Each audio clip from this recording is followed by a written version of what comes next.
Salut à tous, alors c'est Frédéric de la Vie. Alors ce soir je voulais vous faire une petite vidéo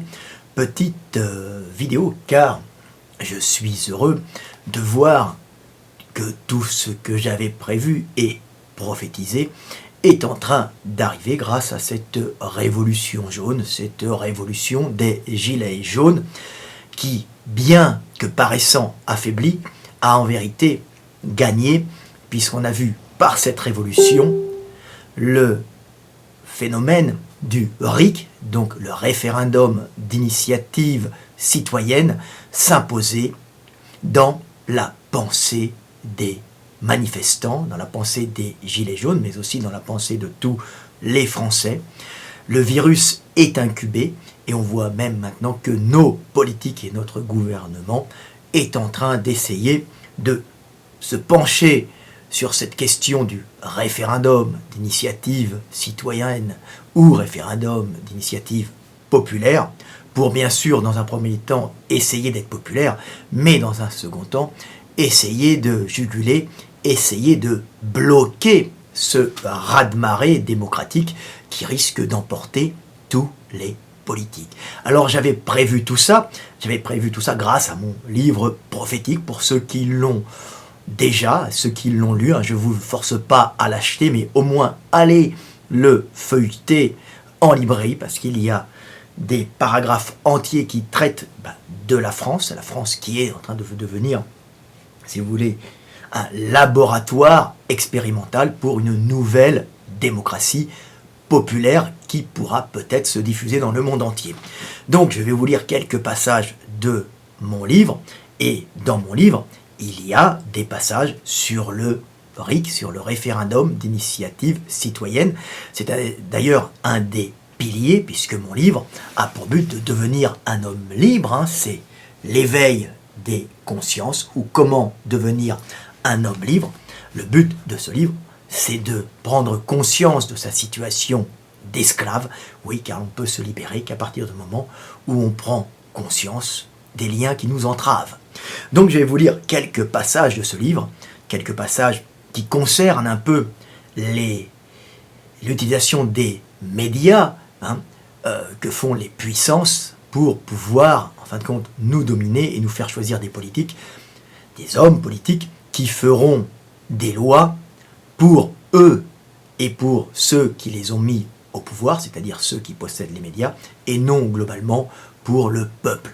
Donc je vais vous lire quelques textes, c'est plusieurs, c'est au moins une centaine de pages, je pense, qui traitent du problème français, puisque c'est un livre qui traite de l'évolution humaine, qui traite du développement des sociétés. Je parle de la France car je suis français, mais je parle aussi de la société russe, de la société allemande, puisque ce sont des sociétés avec lesquelles j'ai quand même un peu vécu. Je parle de ce que je connais, des analyses que j'ai faites sur le monde, analyses qui me sont d'autant plus faciles à faire que j'ai une approche très énergétique, très biomécanique, puisque je suis à la base anatomiste, dessinateur, mais surtout anatomiste, spécialisé dans le système locomoteur, mais aussi dans l'anatomie en général. Donc, tous les systèmes, en fin de compte, biologiques, fonctionnent de la même façon, que ce soit des cellules, que ce soit des animaux, que ce soit des hommes ou des sociétés comme des villages, des villes, des nations, des États, tout fonctionne de la même façon, ce qui permet, en fin de compte, quand on comprend que tout est lié par des relations énergétiques, prendre et conserver l'énergie pour rester en vie, vous comprenez comment fonctionne le système et quels sont les buts de nos maîtres. Alors je vais vous lire les quelques passages qui correspondent un peu on va dire, aux périodes mouvementées que nous vivons. Alors c'est un livre que je dédie à tous les gilets jaunes. Tout bon gilet jaune devrait l'avoir, ou au moins devrait déjà le feuilleter, aller en librairie. Je ne force personne à l'acheter, mais lisez-le, prêtez-le-vous, et vous en serez encore plus instruit. Si vous pouvez le pirater, piratez-le, il n'y a aucun problème. Donc, le premier texte que je vais vous lire pour votre instruction s'appelle « Posséder les médias pour maîtriser nos choix ».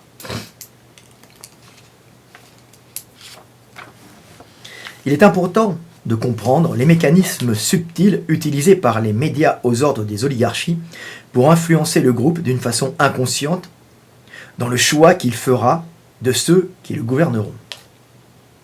Les hommes ne sont pas idiots, loin de là, mais des peurs ancestrales les poussent à ne pas s'affirmer dans ce qu'ils ressentent réellement et vont dire et agir comme tout le monde jusqu'à s'auto-persuader qu'ils pensent comme la majorité du groupe pour ne pas être rejetés et continuer à appartenir à leur communauté. Dire publiquement ce que l'on pense, si cela n'est pas conforme à ce que pense globalement le groupe, vous expose au rejet. Et le rejet était, pendant des centaines de milliers d'années, une condamnation à mort, car l'homme, cet animal social par excellence, est incapable de vivre seul. C'est pour cela qu'il recherche de tout son être le lien social et l'intégration dans la société. Cette peur du rejet, génétiquement inscrite en nous tous, pousse l'homme au conformisme, penser, faire et dire comme les autres, jusqu'à s'auto-proclamer, jusqu'à s'auto-persuader que ce que nous pensons, disons et faisons vient de notre propre volonté, même si au fond de nous, nous ressentons souvent la stupidité de nos actes, de nos paroles et de nos choix. Cette peur du rejet qui taraude tous les hommes, ce besoin d'intégration dans le groupe et d'appartenance à la communauté, est instrumentalisé par les médias aux ordres des oligarchies pour influencer nos choix. Si une élection importante a lieu, la plus efficace technique des médias pour orienter le vote du peuple n'est pas la propagande martelée chaque jour pour diaboliser tel parti ou encenser tel autre. Car même si cela a une influence certaine, les hommes, si stupides qu'ils puissent paraître, ont au fond d'eux cette capacité de raisonner logiquement par l'analyse pragmatique qui les pousse à instinctivement comprendre les situations. La plus efficace et la principale technique utilisée par les médias pour pousser l'homme à choisir son maître ou son chef, c'est avant tout de le persuader que la majorité votera pour tel individu et que pour rester dans le groupe, il devra adopter le point de vue du groupe et suivre ses choix. C'est bien plus subtil que de vanter les qualités d'un tel et de son programme ou les défauts de son concurrent. C'est ainsi que les médias font en sorte d'interroger et de mettre en lumière des acteurs, des chanteurs, des sportifs, des intellectuels ou des gens de la rue qui exposeront leurs choix politiques, choix le plus souvent en rapport avec celui que soutient l'oligarchie possédant ces mêmes médias, et de bien expliquer que tout le monde pense de cette façon. La peur inconsciente d'être rejeté, profondément inscrite au fond de son génome, forcera l'homme à faire comme ce qu'il croit être le choix global du groupe. La force des médias, pour orienter le choix du groupe, n'est donc pas d'expliquer que celui-ci est bien et que celui-là est mauvais, mais plutôt d'affirmer que majoritairement le groupe votera pour celui qui est bien, ce qui est bien plus subtil, car les gens voteront émotionnellement guidés par la peur du rejet et non par l'analyse de ce que les proposent les candidats. Comprendre notre animalité permet de la maîtriser et de nous libérer de nos pulsions.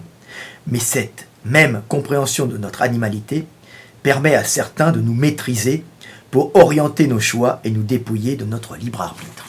Donc, petit texte pour vous montrer qu'en fin de compte, la grande force des médias, c'est de vous dire que, globalement, le groupe est pour telle politique, ce qui influence, en fin de compte, le vote des gens, les gens votant en général pour ne pas être rejetés du groupe, donc votant comme le groupe de peur d'être rejeté parce que l'homme est un animal social et son rejet pendant des centaines de milliers d'années, c'était la mort. Ça entraînait la mort. Alors on peut voir ça récemment, je crois que c'est Le Point qui aujourd'hui a passé un article en disant que si les élections se refaisaient actuellement, les élections présidentielles, Macron serait réélu malgré sa baisse de popularité, il resterait le candidat à élire. On voit bien que les médias sont encore en train de nous jouer la peur d'être rejetés et le fait que de dire que Macron serait réélu est l'arme la plus puissante pour influencer des hommes qui, même s'ils détestent Macron, sa politique, la façon dont il gouverne, voteront de nouveau pour lui si on dit que globalement le peuple veut voter pour Macron. Malheureusement, ça ne prend plus puisqu'on a vu dans la rue que les gilets jaunes étaient très nombreux, mais les médias aux ordres sont encore en train d'essayer de minimiser les gilets jaunes pour justement faire basculer ceux qui pourraient basculer du côté des gilets jaunes par peur d'être rejetés du groupe. Donc ce sont en fin de compte des systèmes très primitifs, de la compréhension de notre côté très primitif qui sont mis en route par les médias, générer chez nous la peur du rejet pour voter pour celui que les médias mettent en avant. Donc celui qui est censé être élu par la majorité. On a vu ça avec Trump aussi, où tout le monde disait qu'il n'allait pas être élu, qu'il allait passer, que la majorité serait pour Clinton. Donc c'est vraiment vieux comme Mathusalem, ou comme Mathieu Salem, ou comme Mérobe ou Mérode, pour faire de l'humour. Voilà. Alors je vais vous lire d'autres textes pour que vous compreniez le fonctionnement des médias et après le fonctionnement de la France, parce que c'est un livre qui est fait pour vous ouvrir l'esprit, bien sûr, et vous faire comprendre le fonctionnement du monde. Alors je vais vous lire un autre texte qui s'appelle « Détournement d'attention ». On nous divertit avec des informations dramatiques qui se passent à l'autre bout de la Terre, des conflits imaginaires ou des guerres lointaines qui n'ont aucune influence sur nos vies et sur lesquelles nous n'avons aucune influence. On nous mobilise pour de grandes causes, de grands dangers imaginaires, dans le seul but de nous faire oublier nos situations d'esclaves et de détourner notre attention des maîtres qui nous exploitent. Le féminisme, la lutte contre le harcèlement, la parité, le mariage pour tous, reconnaissance des sexualités non conventionnelles et des minorités sexuelles sont des causes imaginaires pour faire oublier les lois fiscales, défavorisant les travailleurs et leur faisant oublier le fait que l'État est devenu un parasite tentaculaire et incontrôlable qui ponctionne le travailleur et les PME et plonge le peuple dans la servitude et la dépression. On voit qu'il y a tout le temps ces tentatives par l'État de faire diversion avec des causes sociales bidons, tout ça pour continuer à régner sur le peuple, continuer à l'exploiter et surtout continuer donc à le taxer pour pouvoir vivre de façon excessive, d'une façon de vivre dans le luxe, de vivre d'une façon obscène sur le travail des esclaves. Donc on voit cette technique utilisée justement par nos politiques. Alors, un autre petit texte, un chef moderne, mais il y en a des dizaines et des dizaines, ça peut être pris comme des versets, vous pouvez lire ça comme ça, mais là je vous lis des textes en rapport avec cette révolution jaune. Un chef moderne. Le chef moderne est celui qui a l'argent pour s'acheter des alliances et se payer les médias pour assurer sa promotion auprès du peuple. Ou bien celui qui se soumet à ceux qui financent sa promotion par les médias pour le faire accepter par le peuple. Dans tous les cas, le chef est plébiscité par le peuple, mais le peuple est globalement influencé par les médias. En conclusion, celui qui dirige n'est pas toujours le chef choisi par le peuple, mais celui qui possède les médias afin de diriger le choix du peuple. Pour vous montrer que derrière nos politiques, il y a bien sûr de grosses puissances économiques qui possèdent les médias pour mettre, en fin de compte, au pouvoir des politiques qui feront des lois, en fin de compte, fiscales les avantageant, mais qui surtout utiliseront la puissance militaire française pour que ces grosses puissances puissent régner et s'imposer, par exemple en Afrique ou ailleurs, où les grosses puissances économiques mondiales s'affrontent pour les richesses du sol et du sous-sol. Alors un autre petit texte qui est directement en rapport avec la démocratie directe, c'est-à-dire avec le RIC, le référendum d'initiative citoyenne. Et vous voyez que j'en parle dans mon bouquin, donc c'est un bouquin qui est en avance. Le principe de la véritable démocratie, c'est que le peuple élise un homme qui propose des lois. Celles-ci sont votées par le peuple ou annulées si elles s'avèrent inappropriées. Mais les lois peuvent aussi être proposées par le peuple, par pétition, et ensuite votées. ce qui oblige le peuple à se politiser et à se réunir et parler ensemble dans des partis politiques pour mettre au point des lois qui seront proposées en pétition et ensuite, s'il y a assez de pétitionnaires, ces lois seront votées par le peuple pour être appliquées. En aucun cas, la démocratie, ce n'est de voter pour un homme qui décidera à votre place des lois sous lesquelles vous voulez vivre. Un peuple, des lois sous lesquelles vous vivrez. Donc je répète, en aucun cas, la démocratie, ce n'est de voter pour un homme qui décidera à votre place des lois sur lesquelles vous vivrez. Un peuple d'hommes libres décide de la façon dont il veut vivre, et pour ça, il propose et vote ses lois. Donc on peut voir que je parle déjà du RIC dans mon bouquin, c'est bien avant les Gilets jaunes. Donc un autre texte sur la liberté. Quand vous aurez compris que l'important ce n'est pas d'élire un président, mais de choisir et de voter les lois avec lesquelles vous vivrez, vous serez un peuple d'hommes libres.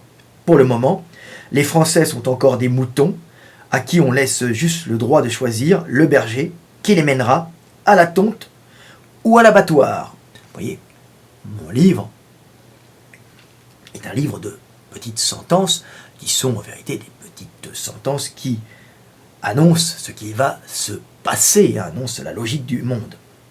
Prise de conscience.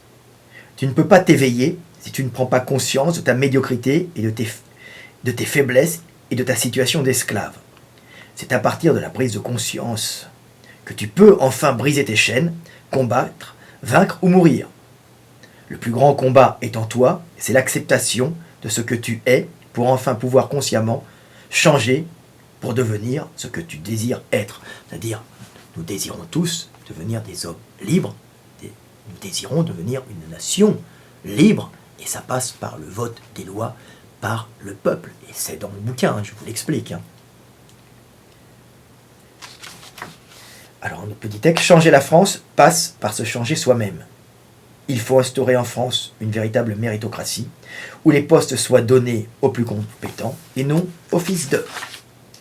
Il faut en France une véritable démocratie, où enfin le peuple responsable vote ou dévote ses lois, au lieu d'être un troupeau de moutons conduits par des bergers, traîtres et corrompus, à la tonte et ensuite à l'abattoir.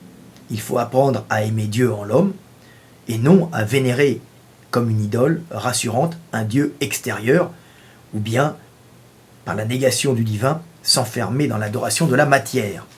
Il ne faut pas faire aux autres ce qu'on ne voudrait pas qu'on nous fasse, et essayer si possible d'aimer son prochain comme soi-même. Il faut limiter ses envies matérielles, qui nous enchaînent au crédit et aux maîtres esclavagistes modernes, et développer son envie de liberté spirituelle, celle de penser et d'agir par nous-mêmes en hommes libres. Mais pour tout ça, il faut apprendre à être libre, de penser par soi-même, sans peur du qu'en dira-t-on, et surtout faire repousser ses couilles pour redevenir un homme libre. Voilà, petit texte issu de mon bouquin. Alors, je traite du problème français, j'ai de nombreuses pages sur le problème français. Je parle dans mon livre de toute la société française, de tout ce système de caste, et j'annonce à peu près ce qui va se passer, ce qui se passe actuellement sous nos yeux avec cette révolution jaune, avec ces gilets jaunes qui sont en fin de compte la révolte des esclaves pris à la gorge par une caste de politiques vivant sur leur dos, vivant sur les taxes que ces travailleurs payent honteusement à ce gouvernement, à ces politiques parasites, tout simplement. Voilà, petite vidéo. Alors n'hésitez pas, allez le feuilleter, l'éveil des consciences, ou comment devenir un homme libre. Tous les gilets jaunes devraient au moins le feuilleter, au moins le lire pour comprendre la situation dans laquelle ils sont, et trouver la voie, et comprendre la voie qui les mènera à la liberté. Savoir la trouver, l'emprunter et devenir libre. Et ça passe par l'éveil de sa conscience, comprendre sa situation, savoir d'où nous venons, qui nous sommes et ce que nous désirons réellement. Alors, tout ça dans l'éveil des consciences Si vous n'avez pas d'argent pour l'acheter, piratez-le, je m'en bats les boules, ou allez le lire en librairie ou empruntez-le. Ça vous permettra d'être plus efficace dans vos actions de libération. C'était Fred Delavier, à bientôt.